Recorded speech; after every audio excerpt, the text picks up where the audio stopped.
welcome, and thank you for hitting play, whether out of curiosity or you're searching for answers, as we dive into one of the world's most interesting topics, which is stewardship, of course. My name's Drew Trafton. I'm joined here by Shannon Parvey, the Church Council President, and Pastor Matt Peterson. We were all in the same space less than 30 minutes ago, but we've since scattered to the wind. But Matt, you're still at church, very busy. It's Wednesday night for those of you listening, but what was your Wednesday night like? It was good. I mean, it was a typical Wednesday night, which means that it's kind of a full boat of everything. I do a preschool chapel on Wednesdays, so that's the beginning of the afternoon, and then we roll right into our Wednesday night meal, followed by worship. So we preached at worship, and then we do confirmation following our worship service. So we are working our way through the small catechism this year. So we talked all about the Lord's Prayer. I've been talking about the Lord's Prayer for about an hour, so I'm ready to go. So your voice might be in disrepair at this point? A little bit. I think it's a little scratchy, but that's okay. We'll make do. Sounds great. And Shannon, you were also there on Wednesday night, and you have a drive to make when that happens. Yeah, I'm trekking about between Mapleton and West Fargo and Moorhead. I've got a kiddo who has swimming lessons before Wednesday school, so we do a little bit of swimming lessons and dinner and get there for the service, and then back home. So I'm home in Mapleton tonight, and here we are. Yeah. Well, thank you for making time to do this. And that thus ends my prepared remarks. And we can just kind of dive into this topic, which was kind of the point, because stewardship is one of those topics where we kind of only make time to talk about it in church. And so we thought it might be a good opportunity for all of us just to kind of talk about the issue and talk about what it is. And so let's start there, Matt. I'm going to ask you as the pastor, what is stewardship? Well, it's actually kind of interesting that I was just teaching confirmation, and we were talking about the Lord's Prayer because in the small catechism, the fourth petition of the Lord's Prayer says, "Give us today our daily bread." And so one of the questions that Martin Luther asks in the small catechism is, what then does daily bread mean? This is the response that Martin Luther gives. He says, everything included in the necessities and nourishment for our bodies, such as food, drink, clothing, shoes, house, farm, fields, livestock, money, property, an upright spouse, upright children, upright members of the household, upright and faithful rulers, good government, good weather, peace, health, decency, honor, good friends, faithful neighbors, and the like. All of that is included when we pray for our daily bread together. And stewardship, I think, is about us and how we receive that daily bread and then make sure that everyone in our community, not just our church community, but in the community that we live in, has the daily bread that they need to be able to live in our world. All right. Thanks for listening to the podcast. That's a pastor. Nailed it. Great. So quote Martin Luther, and that's all you need to do, right? There you go. Yeah. So, we're talking about what our community needs and what our neighbor needs, but how does church address that in today's world? How do we use stewardship to accomplish that, do you think? Yeah, I mean, I think stewardship is. A couple of weeks ago, I did a milestone with our second graders, and our milestone with our second graders is about generosity, and so we tackle the topic of stewardship and generosity with these young people, and then it's also helpful that their parents are present for the conversation about that. But when we talk about generosity with our second graders,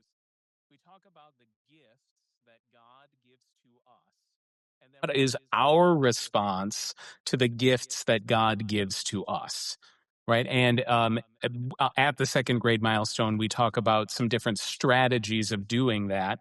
And one strategy is to think about, as we receive a gift, what part of that gift are we going to share with other people?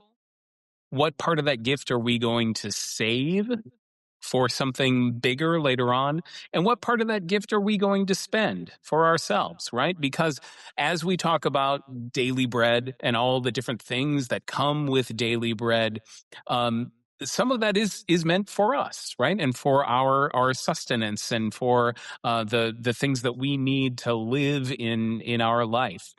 So, so thinking about, I mean, like, what are we going to use for ourselves? What are we going to spend on ourselves? What are we going to save for our future selves? But then also to think seriously about what parts of those gifts are we called to share with our community and with other people who might not be receiving the same gifts that we are receiving. Mm. And this has a very concrete effect on what we can do as a church congregation and community once we compile all those things together, all those gifts coming together, and that joyous giving. And Shannon, that takes the form of a number at our church at the end of the day, right? Sure. It does. But yeah, I mean, I think what I think about stewardship too, it's the intentionality of it. You know, I think that's to be able to kind of think bigger and where these funds are going beyond just Trinity, beyond our own walls. But I think that takes forethought and for giving to not be an afterthought. I don't think it's on purpose that is sometimes the case, but it does take the form of a number. And much like we talk about our household budgets, and we all have things that we have to pay for. We have utilities, we have grocery bills, we have these things that we need to do, and that's part of our life. It's part of adulting, and it's not always easy sometimes too. But the church also functions that way. You know that we do have bills we need to pay and things we need to cover, and giving we want to do. And so for me, as I think about it for my family too, it takes the planning and something someone said to me once at church. This is stolen. This is not mine. It is 100% stolen. But after kind of a stewardship talk, a family motto that they live by is, you know, we give and then we live. We try not to live and then give. And I thought that's sticky and it's cute. And I know it's hard to maybe perfectly practice that all the time, but I really liked that. And that's kind of when Stewardship Month is front and center to me.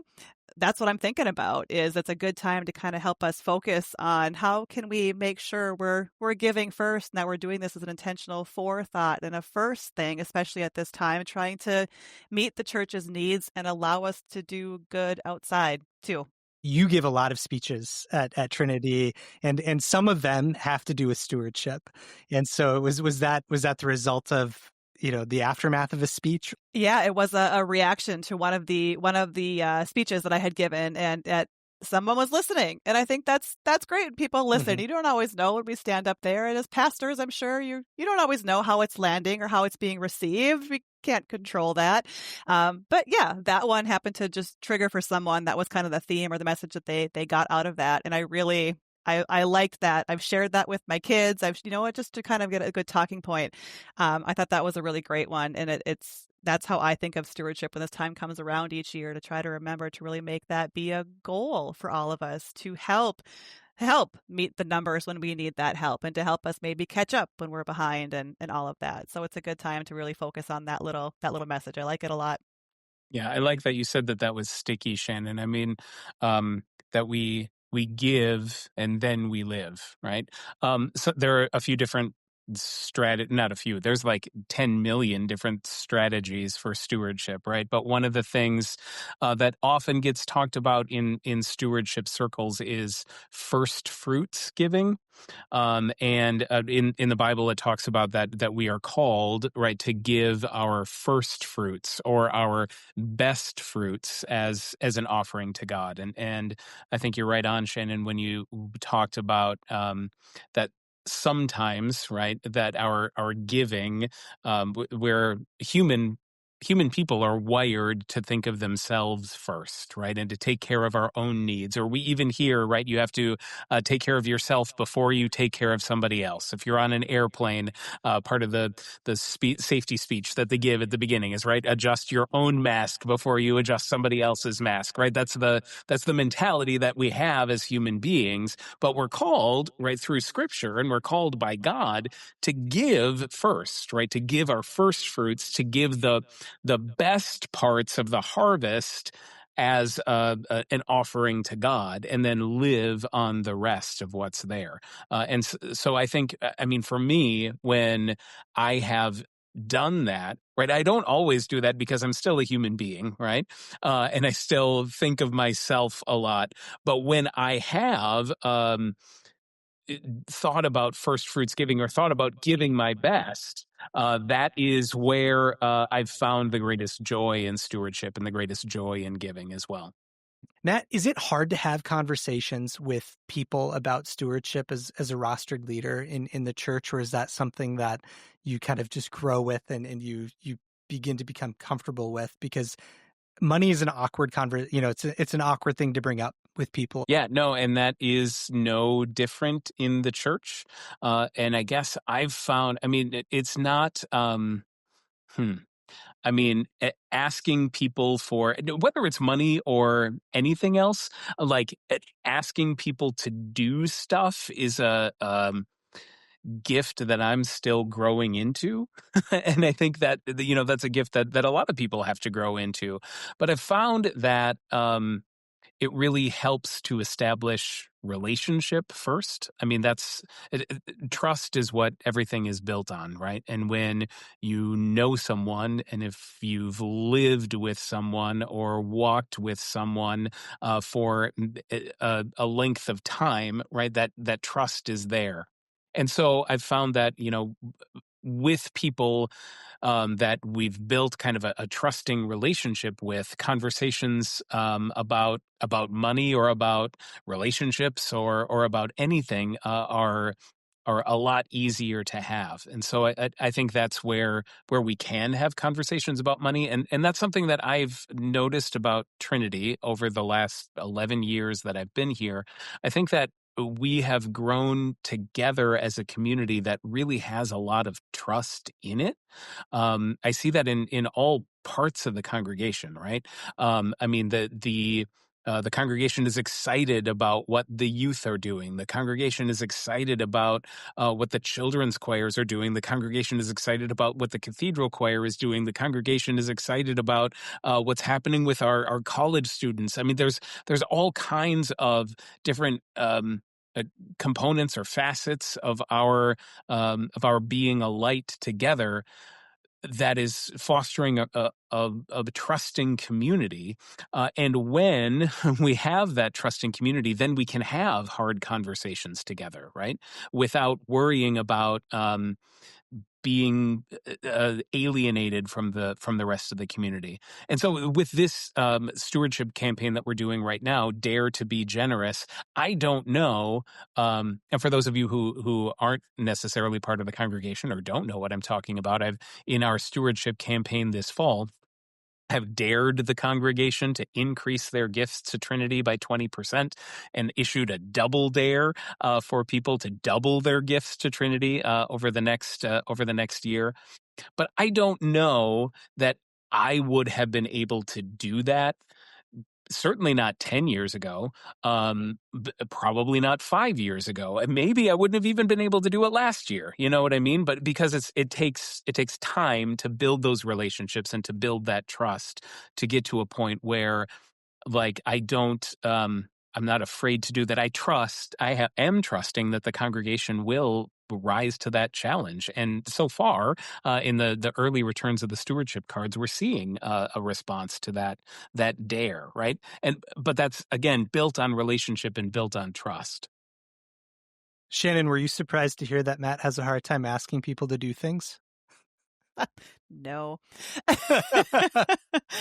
I think it's hard, and I'm not a pastor. There's a different thing, and I've said that to the congregation. It is not my favorite thing to maybe be up there and talk about money. I struggle with that a little bit, and the financial need and the budget and just those kind of more clinical things in church. I do have kind of a hard time with that topic. And for me, I feel like I have all these heartfelt things. I have the thoughts that bubble up at home and, like, gosh, I want to share this and how Trinity makes me feel. And it's hard sometimes to take that and then connect it to a budget. But it's real that for Trinity to be able to do those things. And the reason I have so much joy when I'm there, and the community around me and everybody else, it does have a budget. It does need money to function and be able to do all those things that feel so good and fill all of our cups, but I think it is sometimes hard to find the words to connect that or to convey that message.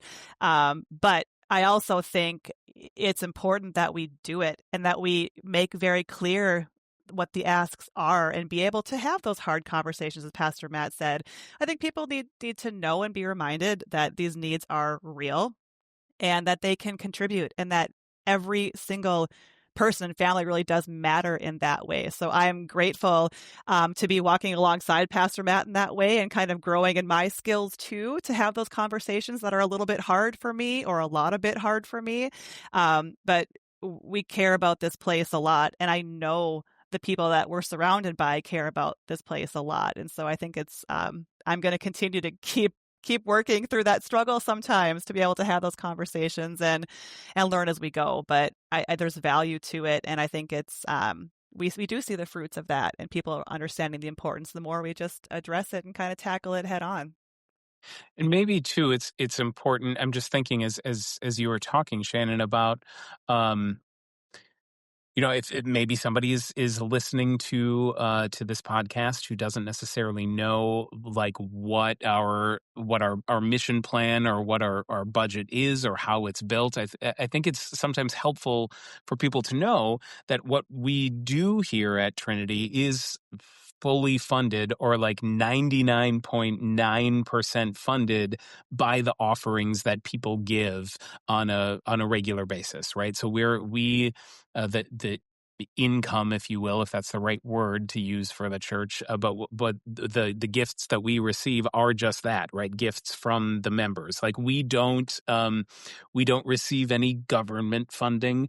We're not funded by grants from the ELCA. We're not funded by grants from anywhere else. We don't necessarily have other streams of income other than what comes in on the offering plate on a Sunday morning, or what comes in through our automatic giving program. The funds that we receive really come from our members. We do, now that we've done this phase one of our building project, and we're really seeing an increase of the use of our building, and a lot of groups are here all the time, and that's great. That's what we want to see. That's why we built this building, and I think that part of our stewardship, right, is making our building available for the community to use. We do have, like we charge a rental fee, and I think in some people's minds they are anticipating that the income that comes from us renting out the church is going to supplement the mission plan in a big way, and we are seeing some of that come in, but it's still like a really small fraction of of our operating expense, right? We've got a somewhere in the neighborhood of a $1.4 million mission plan, or our budget. That's what we call our budget, our plan to do God's mission in the world.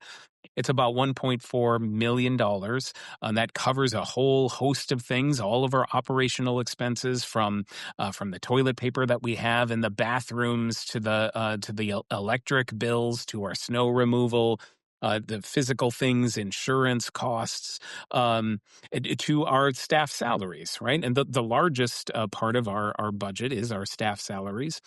We also have, as a part of our mission plan, stewardship itself, or giving back itself. Sometimes we call that benevolence.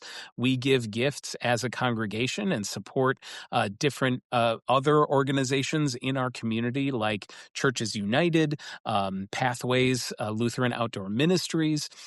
We support the larger church, our synod, and the ELCA, the Northwestern Minnesota Synod of the ELCA, and the ELCA itself, our church-wide obligations. So all of those things that are there are, again, funded by the congregation and by the gifts that come into us. And again, maybe we have this mentality that like we're going to get all of this rental income, and that's going to ease the burden from our members having to give so much. But in looking at the numbers and the reality of it, I mean that the income that we receive from our rental is nice, right? It's nice to have, but it's not going to cover. It's not going to go very far when we look at our 1.4 million operating expenses. And by the way, that 1.4 million is pretty streamlined, right? It's I mean.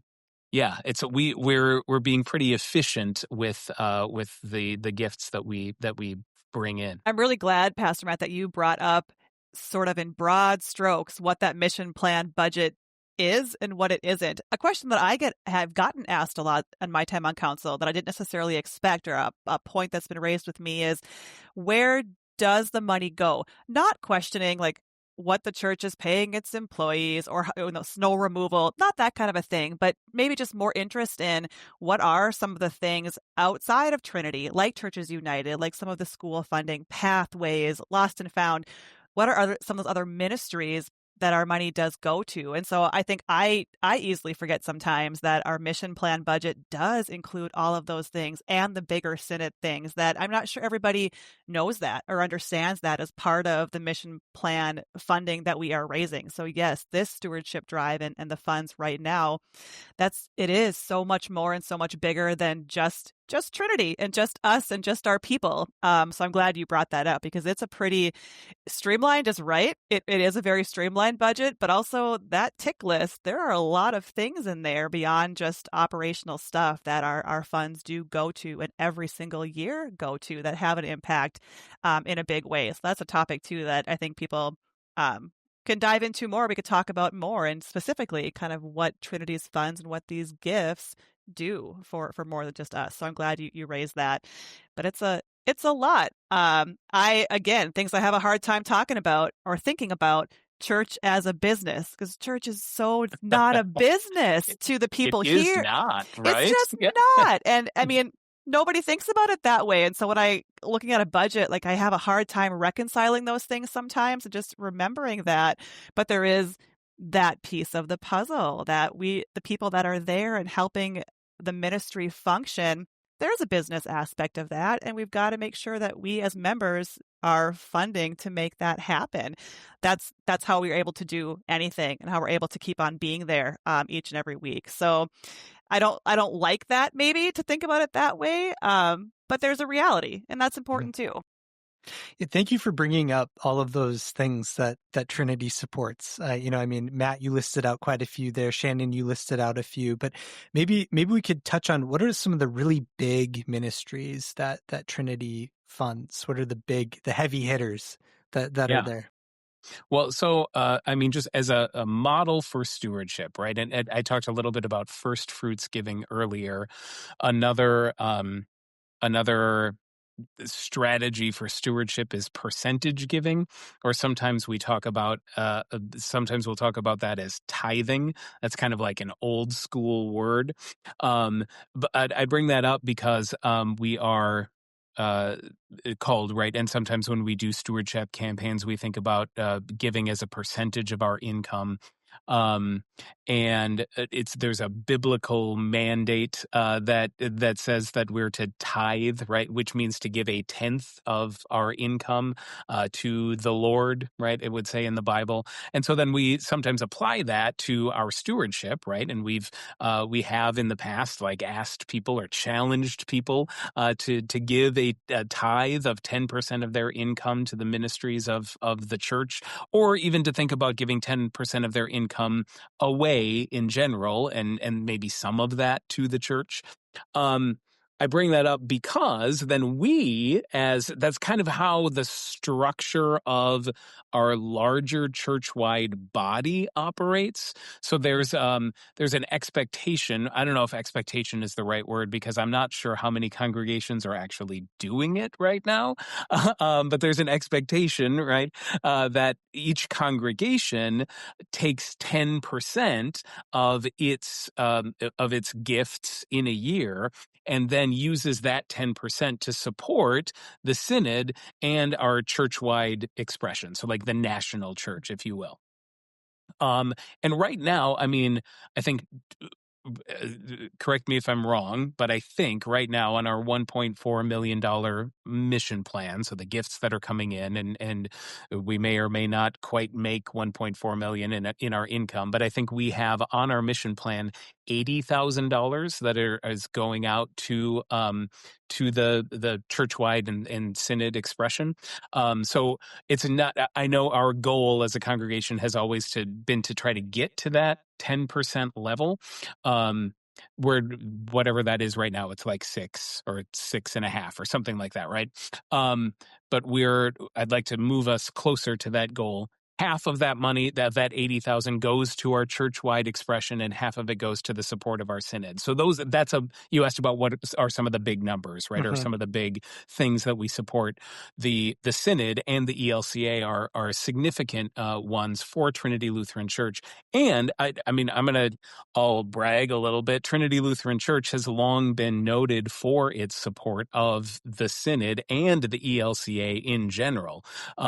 So yeah, I mean, the fact that like we're at 6% or 6%-ish or whatever that is, I know that Trinity is one of the more significant supporters of the synod, and then by also then the church-wide expression. So I mean, that's something that we can be proud of, in a sense, that we're doing that, and also at the same time challenge ourselves to increase that even more, you know? So yeah, the church-wide expression of our church, as well as the synod, are significant things that we support. Also, Pathways Lutheran Outdoor Ministries that operates Camp Emmaus. We support them in a significant way. And Churches United is another significant organization that we support through our mission plan. Pastor Matt, I remember the conversation about our budget last year. We increased our synod giving. It's 89% or 89,000. Excuse me. Hey, that's awesome. That's fantastic. And very much around that conversation. Like we are trying to get there to kind of that tithing level-ish. But Right. That's been very intentional, and I too would like to see that keep on. But we made a pretty significant jump from last year to this year's budget, and so that's really good, and we're going to keep on trying to do that. Yeah. Yes, indeed. And in addition to that core mission funding and everything that we just discussed, there are a lot of services that Trinity offers or helps support as well. We have a fantastic preschool, that's there, and without Trinity being Trinity and existing, that preschool certainly wouldn't exist. Is there any crossover between the mission fund and the Trinity preschool, or is the Trinity preschool self-sustaining? It's a little bit of both. I mean, by and large, for its operating expense, the Trinity preschool funds itself through tuition, though not fully or not entirely. So we are as a congregation, we do also support the preschool. And I think it's important to note that, just to make clear, and hopefully we have made clear, but it doesn't hurt to do it again, that the entities of the Trinity Preschool and our Lost and Found Recovery Ministry are part of Trinity Lutheran Church. So they are housed under the umbrella of our finances, right? So the Trinity Preschool is not a separate entity. Lost and Found Recovery Center is not a separate entity. They are Trinity Lutheran Church, and we treat them as such. And that's intentional because we feel passionate about those ministries in that way.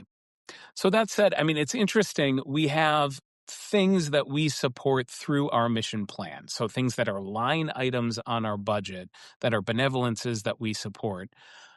In addition to that, we also once a month try to lift up a different ministry or a different organization that we then take what we call a special offering for. So when you come to a service and there's like an additional envelope in your bulletin, in your order of service, the money that's collected in those envelopes does not go to our mission plan or to our operating expense. It goes directly to the organization that we're supporting. So sometimes that's the Trinity preschool, right? We try to do that once a year. Lost and Found, we also try to do once a year. We also have a couple of global blessing services throughout the year. And so that's how we support a missionary that we are linked to through the ELCA, and he serves in India. So we support that way. There are other little things that will pop up that we'll do a special offering envelope for every once in a while. Coming up in the spring, we're going to be doing a special offering for Native American ministries in our area. So there are things that we support, right, above and beyond the $1.4 million budget, mission plan, operating expense. Beyond that, the congregation continues to be generous, giving on top of that two different things that go directly to those organizations through Trinity Lutheran Church as well. So it's, when you add up all of the numbers, the generosity of our congregation is really amazing. Amazing. It's Absolutely. insane. That number is mind-boggling. Yes.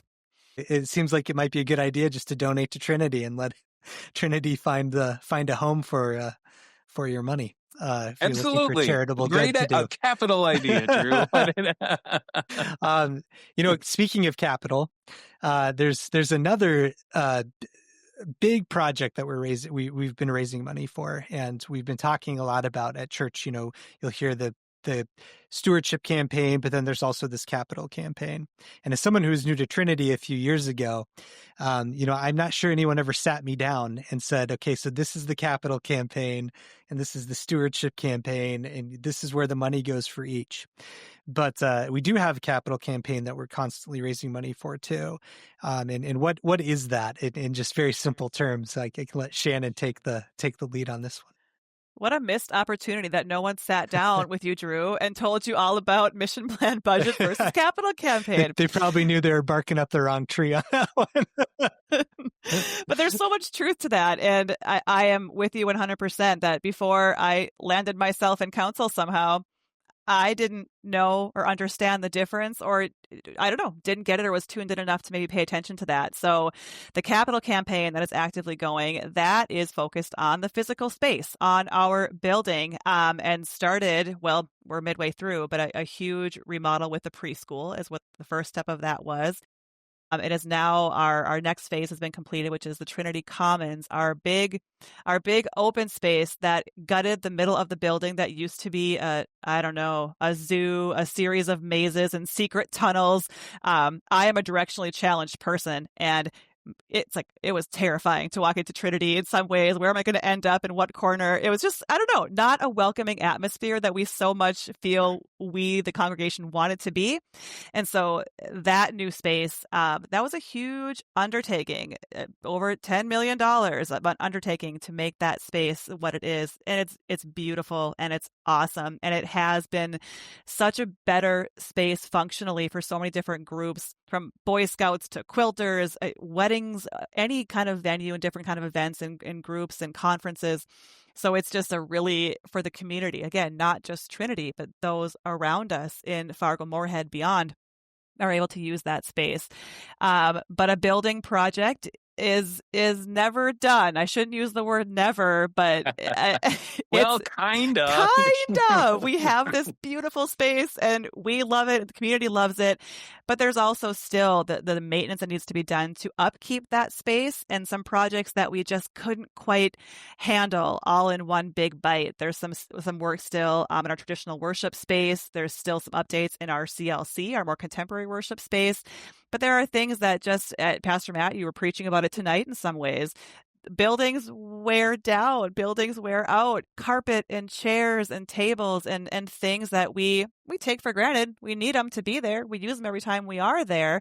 But the capital campaign that is ongoing is to help pay off the big building project that we're doing a great job of doing that. People have been contributing in a phenomenal way. But there is a big mortgage loan outstanding, and we're chomping at it. We're biting down, and we're doing that work.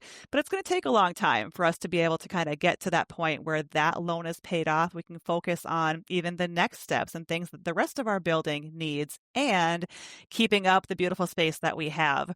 So capital campaign, separate from mission plan budget, but focused on the building that we need for our people to do the work. So that's what that piece is about. And again, I am very grateful and thankful for Trinity's their stamina, their willingness to keep giving toward both of those things at once. It is an immense ask. It's a big thing for all of us, and we recognize that council does, the rostered leaders do, that we're kind of pulling in different directions. But that's part of it. We have to keep on doing what we're doing and to do the good that we're doing.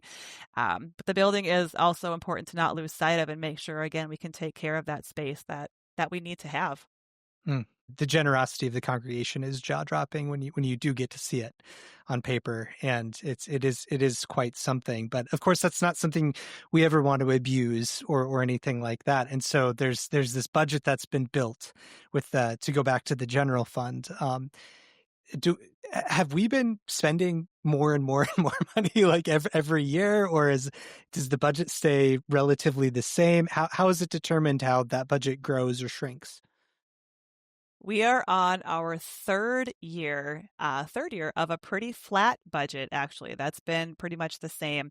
I think we would like to see that grow and expand. And I say that because we like to be doing more things. I feel like we've got a lot of dreamers in our congregation, including the rostered leaders who really want to keep expanding that outreach and seeing more folks come in to be able to do the work. That's where our hearts are, right? And so I think we would love to see budget growth.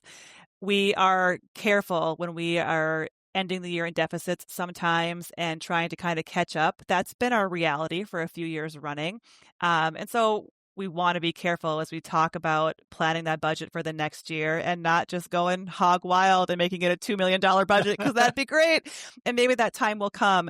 But we have very intentional and careful conversations about, let's make sure that we can try to plan for our giving to be able to support this budget that we have. And that is back to the stewardship drive. The reason that we ask for commitment cards, the reason that we have these sometimes awkward conversations, is that really does help us to see, what can Trinity do? What can we plan to accomplish? And having kind of seeing that ahead of time and having the pledges made or the commitment cards in, that helps us sit down and go, all right, what is 2026 going to hold for Trinity? What can we do? Because again, beyond just paying salaries and covering utility bills, we want to be able to keep on doing big things and doing good in the world and doing God's work. So the budgets conversations are tricky, like they are in any other business or on the home front. But yeah, we're not going crazy with a budget that's going to be much, much different for next year, I don't think, because we want to be realistic about that and plan the growth in a smart and manageable way. Yeah. And I mean, you're talking about salaries and things like that. Those and utilities, those costs get more expensive over time. Things certainly aren't getting less expensive when you're talking about carpet replacement, or that's probably a conversation for another time as well. But that is certainly something. I give thanks to God, though. Just this is maybe going a little bit back to the mission plan versus the capital campaign. But I give thanks to God that God has created different kinds of people that like to give to different kinds of things, because there are people that get really excited about giving to programs and ministries, and programs and ministries are generally like run by staff, right? So there are people who like to see the children's choirs, or who like to see the CLC worship team. And so the giving to the general fund helps to have those staff be in place. But then there are also people within the congregation that are motivated to give by building projects, right? That may give, will certainly give faithfully to the general fund or to the mission plan, the operating expense, whatever we want to call it, but get really excited when we're doing a capital campaign or a building project, and will be willing to give like a significant, sizable portion to see something like that done, right? And then there are people who want to give to the general fund and don't necessarily care about the building all that much and may not contribute to the capital campaign. So I think it's great that at a place like Trinity, that there are lots of different opportunities to give. There are lots of different things that you can give to, and that's I think that's exciting and part of why we do have that foundation of trust broadly in our congregation together. So it's helpful to have those different avenues for people to give to. I love that. And I think that's really, really true. And different passions kind of come out. Some of the building committee meetings that I attended just for a minute, I would sit back and watch folks talk about the parking lot or the lighting and going, oh my gosh, this is not my skill set. I don't understand this stuff. I don't know. It's like speaking French to me, but the gifts in Trinity, people are so passionate about and understand so well what needs to be done for the air conditioning or the maintenance things. There are people who just have really, really good minds for that kind of a thing. And you're exactly right that there are lots of opportunities to find your niche in that regard, where Trinity can kind of use your funds in a way that feels most impactful for you, because air conditioners are not it for me, but there are people who know that, and that's great. We need that. And thank God for people who are passionate about air conditioning. Right. Yes. That is right. Yeah. As anyone who's sat in the CLC classroom, right, can That's right. Yeah. You will become passionate about it very quickly. If anyone's looking to make a gift, you can make a gift to the CLC Classroom Air Conditioning Fund. So speaking of giving gifts, we're asking people to return their commitment cards this Sunday. And that's because, and Shannon, you talked about, like, we need to form this budget for 2026. That's exactly right. And those conversations usually sort of gel together in December with staff and with the Trinity exec and council. We're talking about budget things kind of toward the end of the year for our annual meeting, which will be in early February.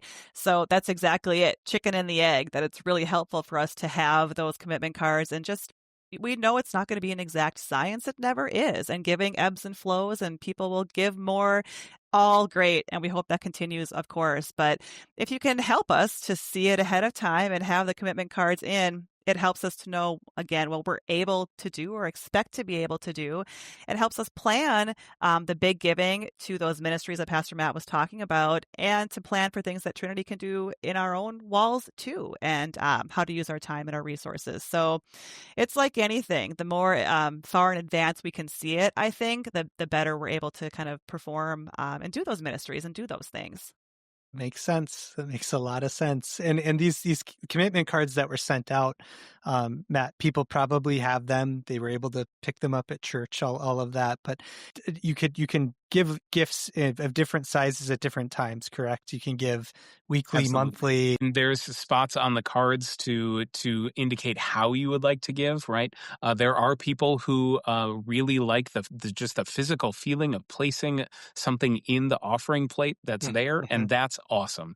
There are people who are used to online banking or paying for bills and different things online. And there's an option if you would like to do automatic giving to the church. We can set you up in that way, and that's, all of those gifts are appreciated.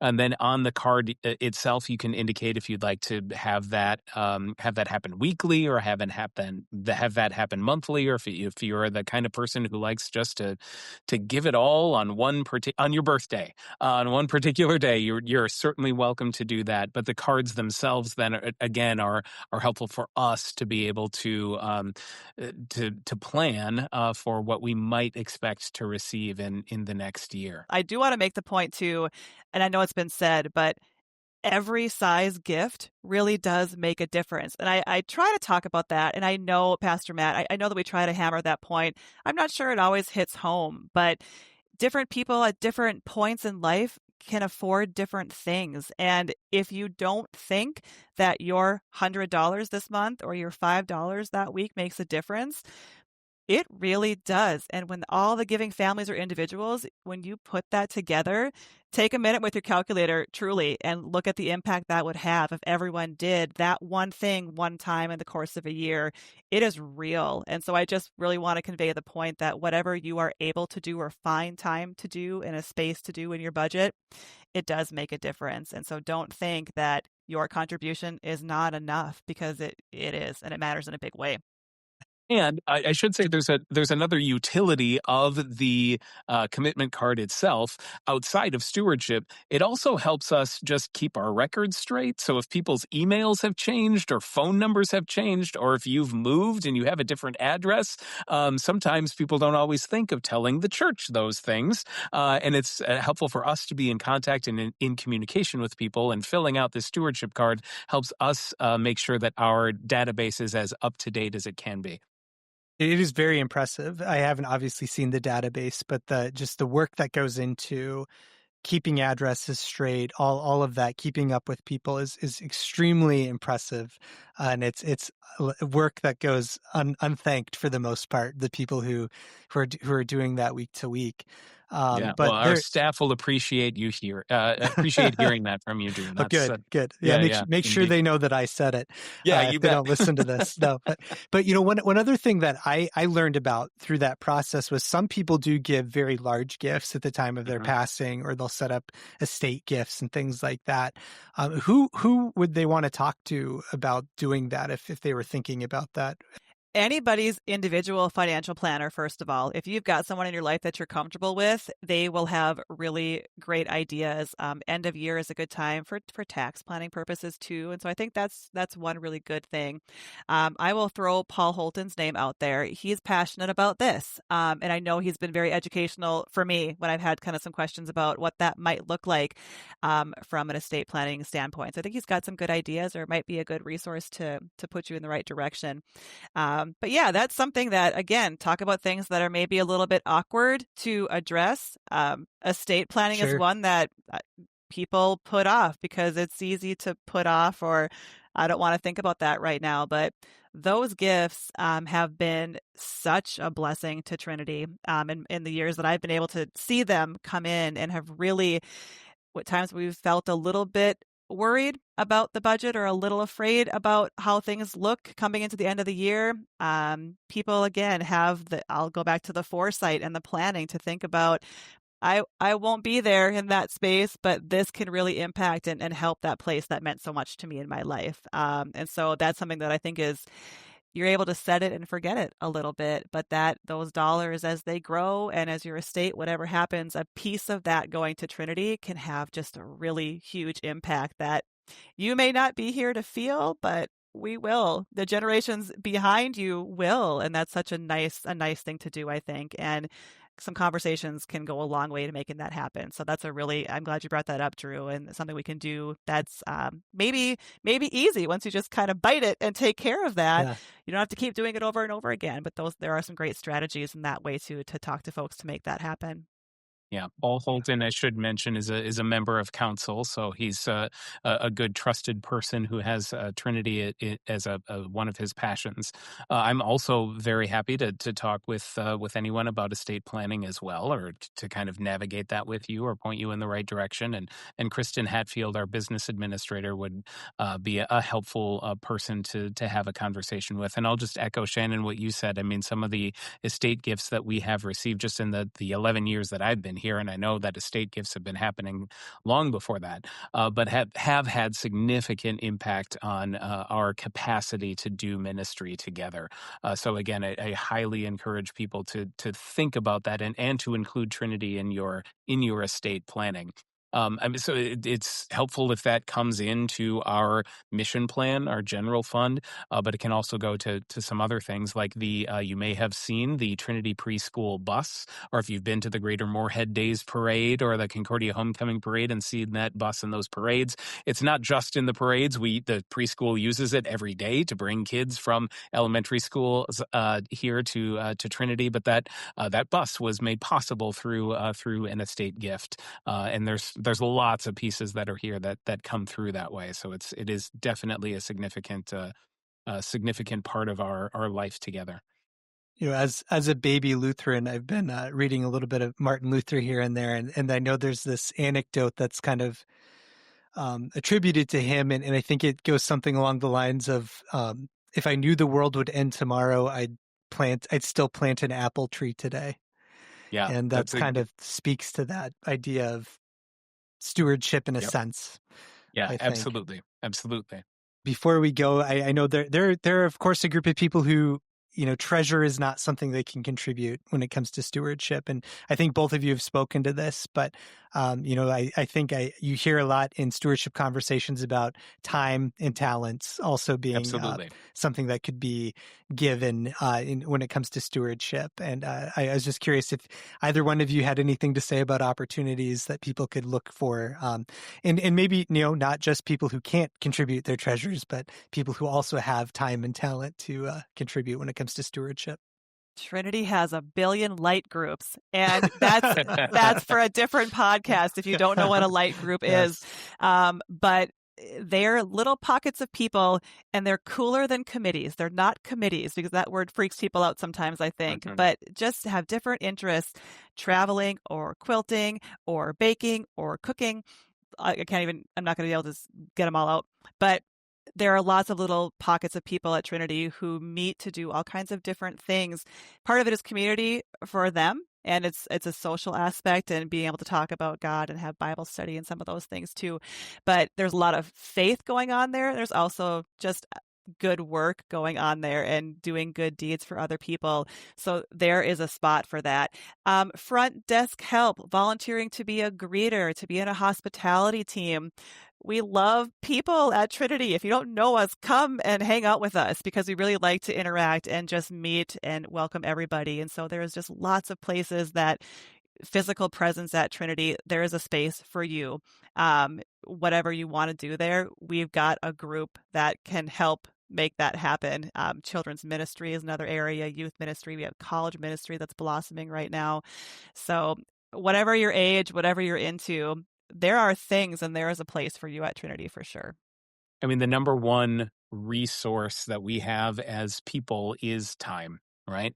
That's the most valuable thing that we have is time, other than the promise of God in Jesus Christ. Right, the time is it, and yeah, I mean, if you've got time to be a part of the work that God is doing through Trinity Lutheran Church, boy, we'd love to spend that time with you, doing God's work here.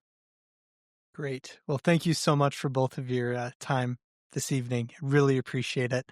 I hope people find some value in what was discussed. And if they have questions, I'm sure they could reach out to either of you, right? You're both really cool people and obviously really fun to talk to. Yeah. I've been told that I'm pretty cool. Pretty cool. Thanks, Drew. Yeah. Thanks for having us. This is fun.